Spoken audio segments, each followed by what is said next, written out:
கர்த்தராகிய இயேசு கிறிஸ்துவின் இணைய நாமத்தில் இந்த அதிகாலை வேளையில் உங்கள் யாவருக்கும் அன்பின் வாழ்த்துதல் தெரிவித்துக் கொள்கிறோம். இன்று நாம் தியானத்துக்கு எடுத்துக்கொள்ள இருக்கிறதான வேத வசனம் எபிரேயர் 11:22 யோசேப்பு இஸ்ரவேல் புத்திரரிடம் தன் எலும்புகளை குறித்து கட்டளையிட்டான். ஆமென். இந்த வசனத்தின் ஒத்த வசனம் ஆதியாகமம் 50:24-25 வசனங்களில் வாசிக்கலாம்.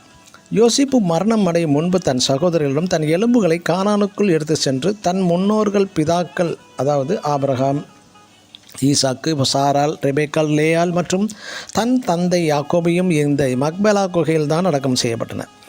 அதே இடத்தில் தான் தன்னை அடக்கம் செய்ய கட்டளையிடுகிறான். இந்த யோசேப்பு எகிப்தின் அநேக மரணத்தை தடுத்து நிறுத்தியவன். ஆனால் தனது மரணத்தை தடுத்து நிறுத்த முடியவில்லை. தனது முன்னோர்கள் பிதாக்கள் அடக்கம் செய்யப்பட்ட மக்பேலா குகையில் தன்னை அடக்கம் செய்யப்பட முடியாத ஒரு பரிதாபமான நிலை. இந்த எகிப்தில் 80 ஆண்டுகளுக்கு முன்பாக பார்வோனுக்கு முன் ஒரு அழகுள்ள வாலிபனாக நின்றான்.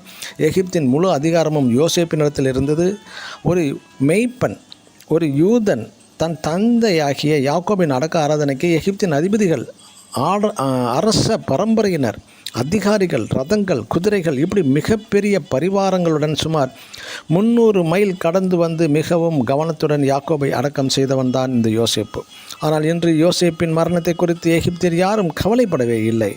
எகிப்தியர் யாவருக்கும் ஒரு இரட்சகனாக இருந்தவன் இந்த யோசேப்பு. எகிப்தில் ஒரு சிறிய பிரமிடு கூட கட்டப்படவில்லை இந்த யோசேப்புக்கு. முழு எகிப்து தேசத்தையும் தானியங்களை விற்று எகிப்திய மன்னன் பார்வோனுடைய பெயருக்கு மாற்றி தந்தவன் தான் இந்த யோசேப்பு. எகிப்தின் மாபெரும் அழிவில் இருந்து காப்பாற்றிய இந்த இரட்சகனாகிய யோசேப்பின் மரணம் பற்றி பார்வோனும் கூட கவலைப்படவே இல்லை. ஆகவே இங்கு தன் சகோதரரிடம் சொல்லுகிறான், தன் எலும்புகளை கானானுக்குள் எடுத்துச் செல்லுங்கள் என்று கூற காரணம் என்ன? யோசேப்பின் வார்த்தைகள் கானான் என்ற பரமராஜ்யத்துக்கு, எனது சொந்த தேசத்துக்கு, என் சொந்த ராஜ்யத்தில் எனது கூட்டத்துடன் தானும் பயணம் செய்ய கானானை அடைய விரும்புகிறான் யோசேப்பு. அன்று எகிப்தில் மிகப்பெரிய அதிபதி, சகல ஆஸ்தி, சகல அந்தஸ்துடன் வாழ்ந்து மரித்த அந்த யோசேப்பின் எலும்புகள் இன்று எகிப்தில் இல்லை. ஏன்? கானானுக்குள் சென்று தன் பிதாக்களுடன் சேர்ந்து விட்டான் யோசேப்பு. ஆம், எனக்கு அருமையான தேவனுடைய பிள்ளைகளே, நீங்கள் எந்த சூழ்நிலையில் வாழ்ந்தாலும் உங்கள் பிரயாணம் ஒன்றே ஒன்று. அது நம் மோட்ச பிரயாணம்.